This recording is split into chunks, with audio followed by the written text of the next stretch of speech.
Impregnable. That's how the Vale sees itself. Shielded from Westeros by its mountains. They call the entrance to their land the Bloody Gate because, during the Age of Heroes, a dozen armies supposedly smashed themselves against it.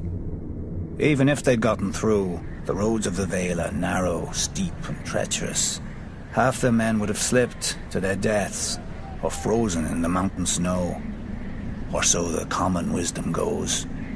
Except the Vale has been conquered. Those vaunted mountains didn't stop the Andals who came by the Eastern Sea. The people of the Vale say that Sir Artus Arryn, the Andal general, flew on the back of a giant falcon and slew the Griffin King on top of the tallest mountain.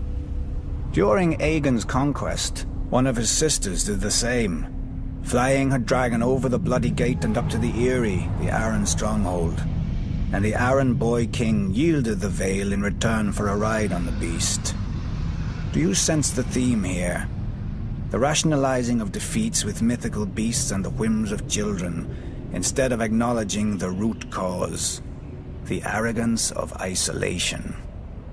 The men of the Vale are so proud of their mountains, they can't abide any flaw in them.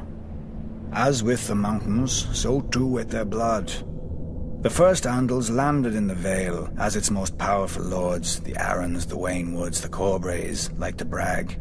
Through their veins runs the blood of the oldest Andal nobility in Westeros, but through their brains runs an even older folly. That blood matters. If it did, those pure-born lords should have been able to exterminate the hill tribes centuries ago.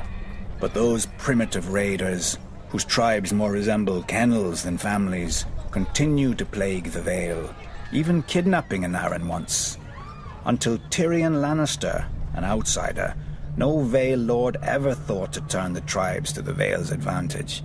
That a desperate, warlike people could be useful, not to mention inexpensive. But perhaps the Vale lords consider such thoughts beneath them.